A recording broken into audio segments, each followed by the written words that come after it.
একজন একটা বন্ধু ফোন করে বলছে বলে ওকে চাকু মেরে দিয়েছে, তো হসপিটালে যেতে বললো, তো আমি হসপিটালে দিই। নমস্কার, আপনারা দেখছেন সংবাদ বাংলা, সত্যের সাথে সত্যের পথে, সঙ্গে আমি কোয়েল। তারপর ওরা ওখানে মারপিট করলো, তো ওখানে গেলাম, তো ওখানে বড় বড় দাদারা ছিল, ঝামেলা মিটমাট করে দিল। দিনে দুপুরে জনবহুল এলাকায় কিশোরের ওপর কিশোরের প্রাণঘাতী হামলায় চাঞ্চল্য মালদা জেলায়। ঘটনাটি ঘটেছে মালদা জেলার গাজল থানার অন্তর্গত বিদ্রোহী মোড় এলাকায়। জানা গেছে, মঙ্গলবার প্রকাশ্য দিবালোকে এক কিশোর অপর এক কিশোরের গলায় ধারালো অস্ত্র দিয়ে আঘাত করে খুনের চেষ্টা করে। হঠাৎ এই হামলায় এলাকায় আতঙ্ক ছড়িয়ে পড়ে। স্থানীয় মানুষজন রক্তাক্ত অবস্থায় আহত কিশোরকে উদ্ধার করে প্রথমে গাজল স্টেট জেনারেল হাসপাতালে নিয়ে যান।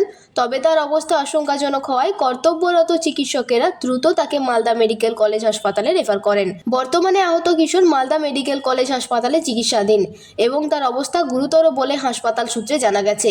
খবর পেয়ে ঘটনাস্থলে পৌঁছায় গাজল থানার পুলিশ। অভিযুক্ত কিশোরকে আটক করা হয়েছে এবং পুরো ঘটনা তদন্ত শুরু করেছে পুলিশ। এই মুহূর্তে গাজল শহরের বিভিন্ন বিদ্যালয়ে মাধ্যমিক পরীক্ষা চলায় এলাকায় পুলিশ মোতায়েন রয়েছে। তার মধ্যেই প্রকাশ্য দিবালোকে এমন চাঞ্চল্যকর ঘটনার নিরাপত্তা নিয়ে প্রশ্ন উঠেছে। ঘটনাকে ঘিরে গোটা এলাকায় তীব্র উত্তেজনা বিরাজ করছে। প্রথমে ওরা ঝামেলা করেছিল, আমি তো ওটা জানি না, আমি বসেছিলাম বন্ধুর সঙ্গে। তারপর ওরা ওখানে মারপিট করলো, তো ওখানে গেলাম, তো ওখানে বড় বড় দাদারা ছিল, ঝামেলা মিটমাট করে দিল। তারপর আমি ধর্মতলাতে আমার পিসির বাড়ি, তো ওখানে গেছিলাম।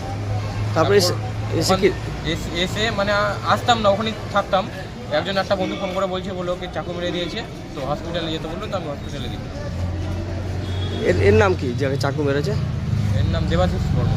আর যে মেরেছে ওর নাম জানি না। ওর বাড়ি কোথায়? ওর বাড়ি সাহাপাড়া। সাহাপাড়া। কোথায় হয়েছে ঘটনাটা? গাজল H&M হাই স্কুল মাঠে।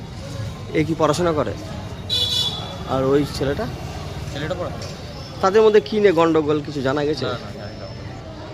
যেটা শোনা যাচ্ছে একটা ফুটবল নিয়ে গন্ডগোল হয়েছিল, ফুটবল খেলা নিয়ে। না, ওগুলো বলতে পারবো না আমি। কি নাম তোমার? হিরণ সরকার।